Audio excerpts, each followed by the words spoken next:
How's it going, Grady Nation? Chris Thomas here. Hope you're having a great... Are you okay? Yeah, I am. It's just I was choking. Choking on what? I was having some water before we started. How's it going, Grady Nation? Chris Thomas here. Hope you're having a grade A kind of day.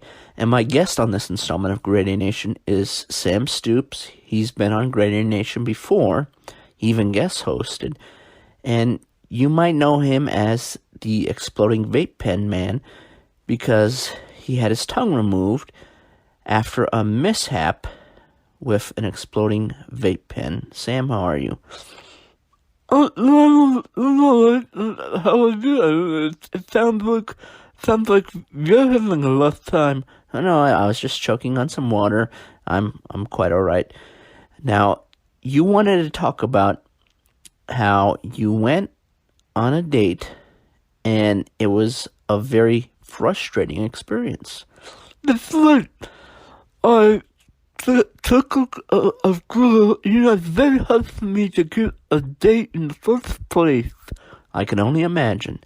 And so I asked this lovely black lady, a chocolate princess, if she would like to go see to the movies, to go see the Irishman.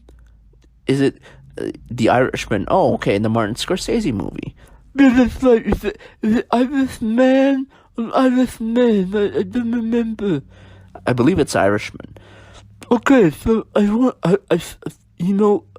saw this lovely chocolate princess, and I said, would you like to go see this movie? 'Cause I love Robert De Niro. He's my favorite actor of all time. Oh, I didn't know that.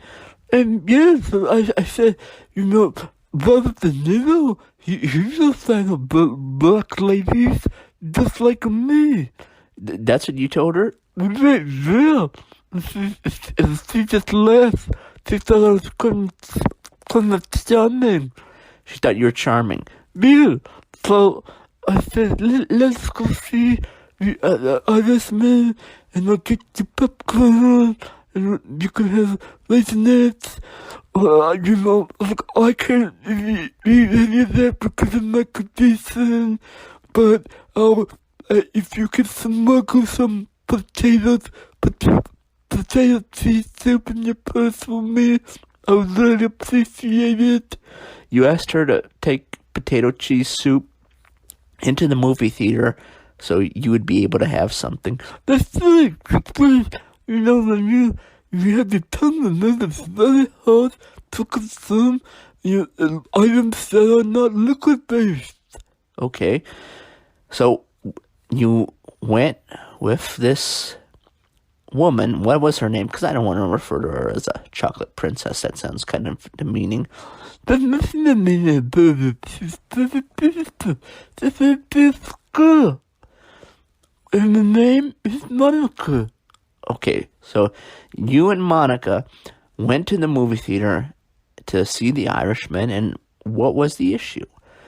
Well, as time kept going on, as the movie kept running on and on and on, there were no black people. Okay, so why was that an issue? Well, I was trying to impress Monica, and, there were no black people in the movie, and she said, this movie's kind of long, and where's the black people? So she said, are you a racist? She asked you if you were a racist. Wow. Yes, can you believe that? And, in all honesty, I can't blame her, because Martin Scorsese, he makes this 3.5 hour movie, this a semi-long movie, and there's no blacks. How can you possibly live in a world with no blacks? Doesn't make any sense. So, I started to get real nervous, and I was getting hives and feeling itchy because Monica thought that I hated blacks, because every time you look up at the screen, it's just a bunch of wops. Okay, you don't have to use a slur like that, all right? You don't have to call people that name. All right, but when you see that idiot from the Bruce Springsteen band, the do-rag or whatever the hell it is, you have him in the movie, but you don't have any black people. Give me a break. All right, so Monica seemed to feel uncomfortable because the movie did not feature any black characters of note. Yeah, that's right. There's no black characters really at all. So she thought I was just slime ball racist, and she was really not in the mood to go back to my place, which was really, really unfortunate. So you didn't really get a chance to, do any fun stuff that you would have preferred to do. Exactly. And she, I said, can we at least have some Starbucks, after the movie? And she goes, okay, as long as you're paying. So she was willing to have coffee with you or some Starbucks drinks as long as you were paying. So she was upset, but not too upset. I guess, but she started to go on a diet club. She started talking about Joe Biden. Joe Biden? Whoa. Why is he laughing? Well, what was it about Joe Biden that she was upset about? Well, she was saying that, the way that Joe Biden was talking to that fat guy, that would see when Joe Biden challenged that fat guy to a push-up contest and an IQ contest, that no black person could get away with that. If Kamala Harris said that to the fat white guy, she would have been beaten up by police.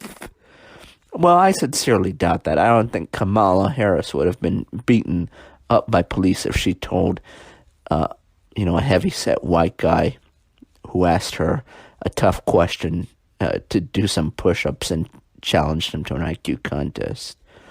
And then she said, if Cory Booker told that white guy off like that Cory Booker, even though he's light-skinned, that he would have been thought by police. He would have been thought.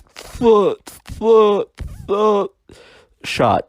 Yeah, thought by police right then and there on the spot. Shot by police right then and there on the spot. Well, I don't think that is a fair assessment. Now, perhaps the reaction to, if Kamala Harris were still in the race, her saying that, or Cory Booker saying that to a white person, would have been much different than Joe Biden saying it. But I don't believe that it would have resulted in either of them being harmed by the police. Well, Monica was very upset. She said, society is not supportive of black people. And, after the Irishman, I had no response because it was 3.5 hours of crackers. Okay. So, what was the result? It sounds like she was very angry about pretty much everything. Did you get a kiss goodnight or anything like that? No, I said, do you think they would be willing to go out on another date? And she said, probably not.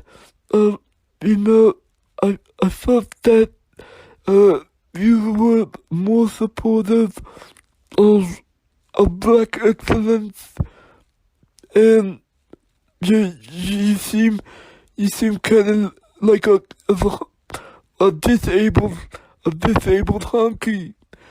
Oh, jeez. So, I mean, maybe on for reflection, you should think of it this way: that this is someone who has some prejudiced feelings herself, and maybe you not getting much action from the date or getting a second date is a blessing in disguise. Well, I guess you could think that way if you're an idiot. Well, I'm not an idiot. Well, let me help them to get a date. And for you to act like, oh, I'm just gonna get any woman that I want, it's so naive. Not naive. You're stupid. Well, I'm not stupid. It's just maybe you need a bit more self-confidence. What? Self-confidence? You know what? I don't need self-confidence. I need a pussy. Okay, I'm not going to repeat what he just said. Thank you, Grade A Nation, for checking in. We'll see you next time. I need a pussy.